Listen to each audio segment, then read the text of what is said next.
This is NDTV, and you're watching NDTV 24/7.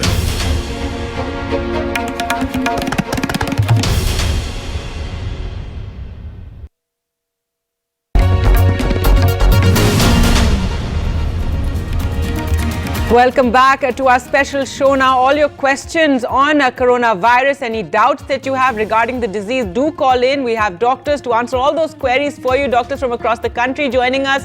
Dr. P.K. Kundu, diabetologist, head department of endocrine at the School of Tropical Medicine in Kolkata. Dr. Sachin Lakade, interventional cardiologist, joining us from Pune. And Dr. Kaf Subramaniam, professor and head of the Department of Endocrinology, King George Hospital, Visakhapatnam. Thank you so much, doctors, for joining us this morning and taking all the questions that people have. But firstly, I'd like to ask you regarding, there's a lot of talk of people with underlying conditions and the sort of complications that can arise from coronavirus, especially with those type of people. What sort of issues are you seeing? Dr. Kundu, first to you. Good morning, everybody. Morning. Practically, with the coronavirus infection, now it has been found that there may be 30% asymptomatic. But the subjects who have been suffering from SARS-CoV-2 virus infection, then they may have the mild symptoms or the severe symptoms with pneumonia or the critical illness with the acute respiratory distress syndrome and also the acute symptomatic respiratory syndrome with the multi-organ damage and multi-organ failure. Right. So, all right. And Dr. Subramaniam, anything you'd like to add? What sort of, issues are you seeing right now with you? You must be having so many patients who have various other, problems, diabetes or hormone imbalance, and that can get severely complicated with coronavirus. Yes, definitely.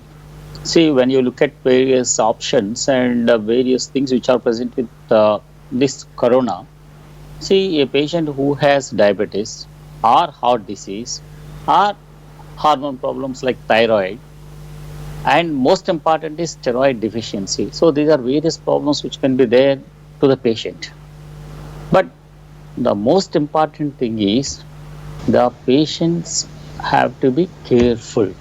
They should be maintaining distance with others because they are more prone for complications when they get corona.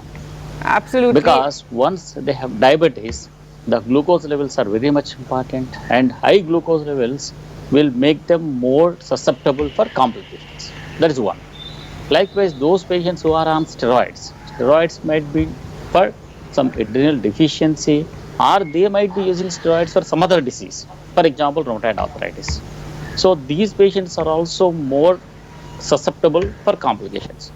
So these are the patients where they have to be careful. They should avoid contact with most of the other people so that they have to maintain at least 3 to 4 feet distance, even in the household. That is what is more important, because household people are going out. All right, that's an important point, yes, because everybody has members of their household who actually do go outside. I'm sorry, Dr. Lakade, will just come to you, and lots of questions and lots of callers already lined up. We have Priyanka calling from Delhi. Go ahead with your question, Priyanka. Yeah, good morning. My name is Priyank. Hi. Yes, sorry, Priyank. So the thing is that I have a question. Like earlier, the guideline was that the mask is not necessary for the general population. It's only for the frontline workers who need the mask who are in contact with the suspected patients. Now the guidelines have completely changed. So I just want to know what prompted this change. Like earlier, it was said that it doesn't spread through air, but now everybody is saying the mask is necessary for everybody. So if you can kindly explain as to what prompted this change. All right, this is a question many people have, and Dr. Lakade, to you, because when we first started reporting on coronavirus, we used to emphasize that doctors are saying everyone doesn't need to wear a mask, but now it's become compulsory in many of our cities. Yeah, obviously the mask is the very important thing to stop the spread, to stop the chain of this coronavirus because it's very highly contagious, especially from the aerosol. Whenever a person sneezes, a person breathes, the virus is spread in around the locality of the person. So it's very important to wear a mask. That's the mandatory. There are recommendations that you should use N95 mask, but which is right now the shortage of because of this shortage of this kind of mask. At least surgical mask is if possible. If not, then the clothes, whatever household clothes, which has to be cleaned every day, and that's very mandatory that all persons should wear a mask irrespective of the person going outside in this community. Right. That's very mandatory that you should wear a mask. All right, Dr. Kundu, anything you'd like to add to this, especially given the change that has come about earlier? It wasn't compulsory, but now the thinking is that everybody should wear a mask because, as you were pointing out, asymptomatic people, they could also be spreading the disease. As you have been seeing that the disease is spreading in the clusters and also there are some hotspots, and so cut down the chain of the droplet infection because it is the droplet from person to person, and so mask is needed. But the one-ply cotton mask is how much the effective, that is questionable, because I think that the synthetic mask like that of Tailid or Dacron or the silk should be used because they provide the electrostatic force on the surface and that will kill the virus.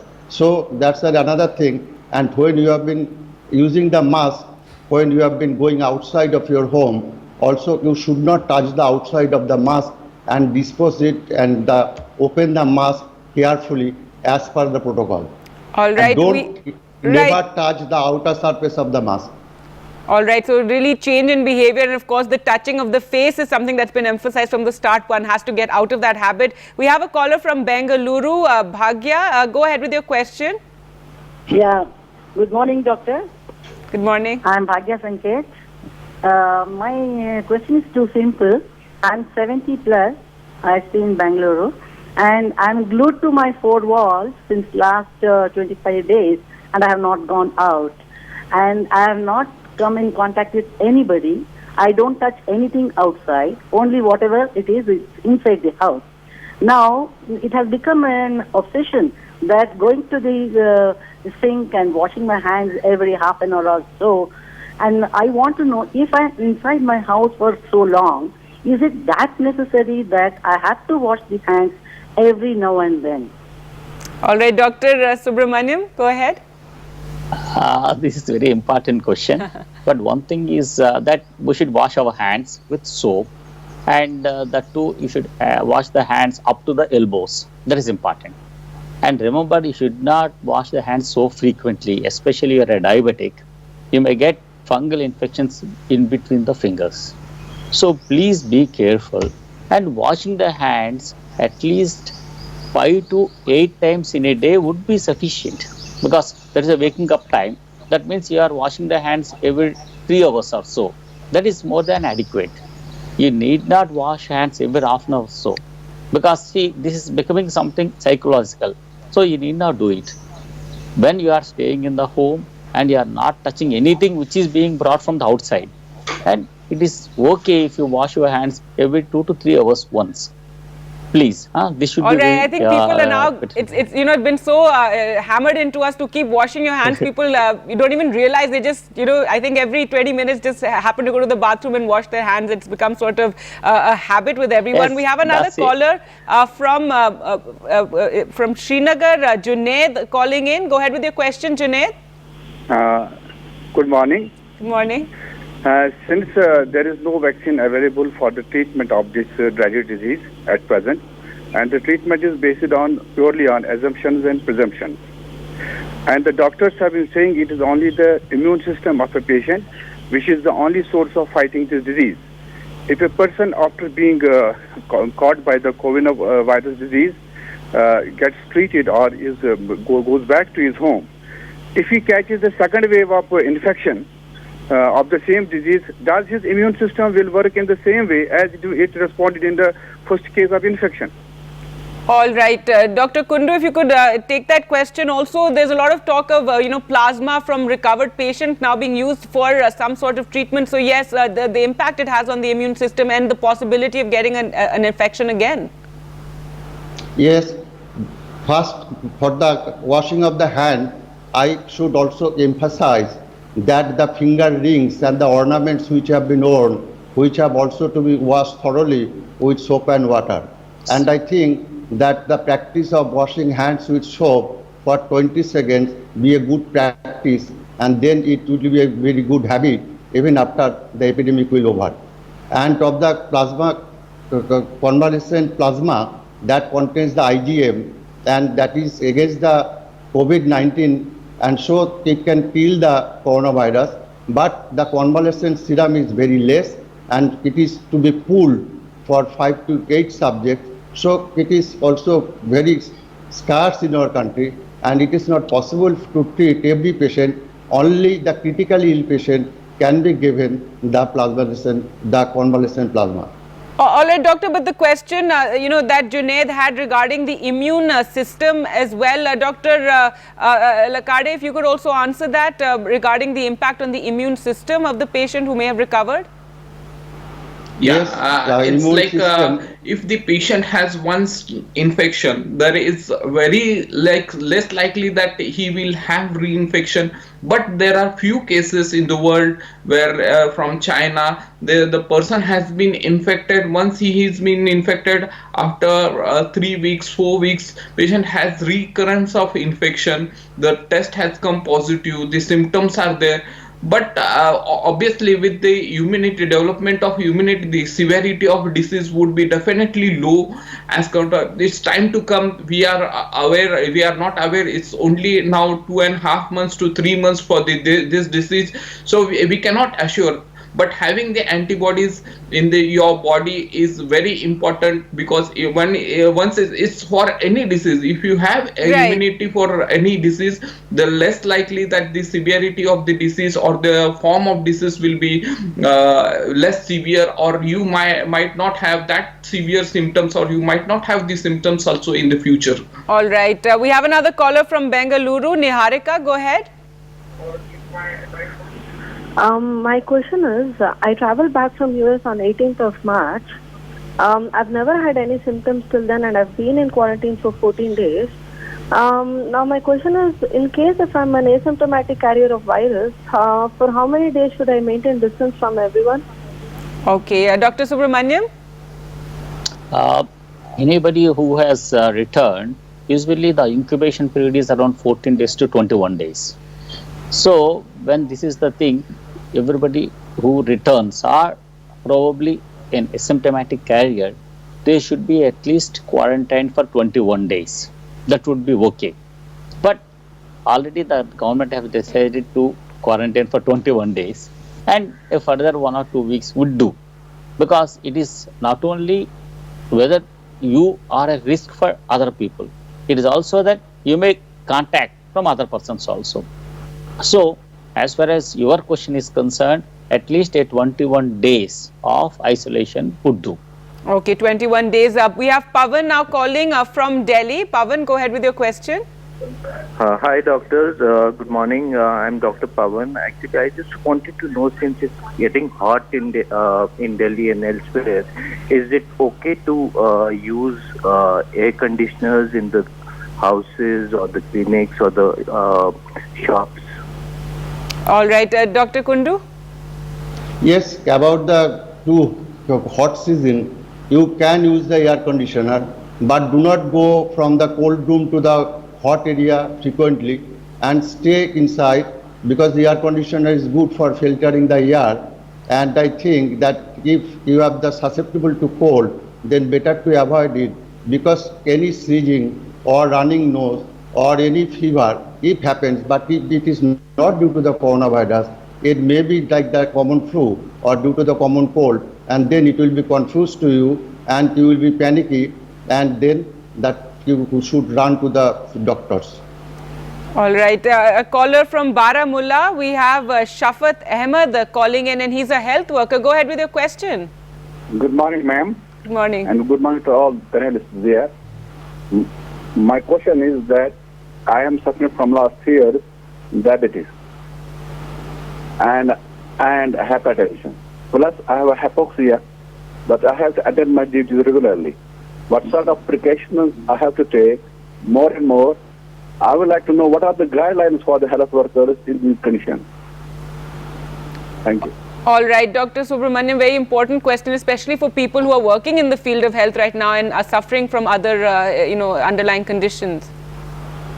Yes, first thing is as far as health worker is concerned, first you have to be careful about your own precautions to prevent corona affecting you. That is wearing a mask. Now it is very clear that you should wear a N95 mask. Second thing is you have to protect your eyes also with goggles. So otherwise you should have a personal protective equipment whenever you are moving out and looking at the patients or even the suspects. That is important as far as a health worker is concerned. As far as the preventive therapy with hydroxychloroquine is concerned, there are very clear-cut guidelines for the health workers who are attending the patients. These are the two things. And the third thing comes, you are a diabetic, you are a hypertensive, and they said there is some amount of problem with hypoxia. A diabetic, the most important thing is the diet, and with these conditions, probably the salads and vegetables may not be easily available. In that situation, you prefer eggs, which can be taken, and the carbohydrate should be moderate. That is one thing. Second thing is when you are not able to go out, then you should be doing exercise in the house. There are so many apps, so many fitness things are available. So you should be doing it in the house itself. These are the two things you should follow. And third thing is the medicines. Medicines you should always have adequate supply. In these difficult times, it is prudent to have a medical deposit for about 2 months. That is good as far as health is concerned. As far as hypoxia is concerned, probably I don't know whether you are on PEEP or sometimes you are on assisted ventilation with oxygen. I don't know whether you have that type of thing or not. If you have that, you should be having that machine in house and you should be having assisted ventilation. So these are the things, various things which are to be careful. But you are asthmatic, then things are entirely different because asthmatics are more prone for respiratory complications in this situation. So probably if you are asthmatic also, probably you should ask the administration to relieve you of your healthcare worker duties. That is important. All right. Given that he already has these underlying conditions, that he's more Underlying obviously problems, vulnerable. comorbidities. So asthma, but only diabetes and hypertension less than 50 years, you need not worry, you can as well do the work. There is no problem.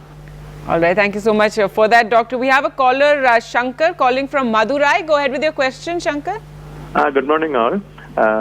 My question is regarding the groceries we purchase. Yes. Good morning, all. Yes, go ahead. Good morning. Please carry on. Yeah. See, the groceries we get supplied to the home, it is delivered home usually in cardboard boxes. But sometimes it comes in gunny bags, which we find sanitization is quite difficult. So, as a valid safety measure, is it enough that we use it after 24 hours after it is delivered? So that All right. All right, Dr. Kundu, to you. I think we get this question very often and people are very wary of things that they buy and, bring back to the house. So what sort of precautions can they take? On the fomites, the virus can survive even 72 hours to 96 hours. So whenever it has been supplied, there are many hands which have been touching it, and we don't know that whether there is the subjects who have been dealing with this package have been suffering from the disease. So it is better, not only the 24 hours, it is better to put the gloves and then take the groceries inside from it and dispose it in a very close container and dispose it in a safety place. Otherwise, also the vegetables and others, what you have to purchase from the market, you have to wash it with soap and water at least for more than 20 seconds. And also I recommend that the raw meat, raw fish or the raw animal organs or the raw milk should be avoided to take in this situation. Always the good sanitary practice and good cooking habit will kill the virus, because we have been cooking at a high temperature, and that will kill the virus. All right, so we have time for just one last question. We have a caller from Guntur, Srinivas. Srinivas, go ahead with your question. Yeah, ma'am. Good morning, ma'am. Morning. Yeah, ma'am. Regarding, I'm working in a pharmaceutical company, ma'am. I'm covering almost 5 to 6 districts in a state. So after this lockdown, after reopen this organization and field force, ma'am, and may I know the precautionary measurements to meet SCPs and transportation and hotel this thing, ma'am. I need your precautionary methods for this one. Because you need to travel still. Yeah, you need to All travel, right, Dr. Lakare, any what could you tell him with Srinivas? He still has to travel. He works for a pharma company. Very important at this point. Yeah, he's working in pharmaceutical company. It's try to be at home, try to be avoiding going outside, because it's ultimately breaking the chain. So what my suggestion would be there for you, or in general people who want who have compulsion to go outside, use masks properly. Every time you step out of home, use mask. It has been made compulsory, and that should be followed. To stay away for at least 1 meter distance, that's 3 feet from the person to person. Avoid gatherings so that the transmission of the disease is least. Use hand sanitizer frequently if possible by soap and water. You should wash your hands whenever you come back to home. That's another risk. You will have your family members getting infected. Wash your clothes properly. Get bath every time you come from outside. That's the way you can prevent your family also from getting the disease. And there are nothing specific rather than if you can do your work from home, you can make the calls from from home. That would be the greater thing. If you have in your possible this thing, you can request your company, you can request your boss. I can understand there are limitations. You cannot do everything, all work from home. So that's very important. Minimize your contact with the people and the surrounding. All right. Well, thank you so much, doctors, for joining us. Dr. Kundu, Dr. Lakare, and Dr. Subramaniam for taking out time and answering all those questions that our callers had. And do remember to call in with your queries every day. We have the show especially for you. Thanks so much for watching. Goodbye.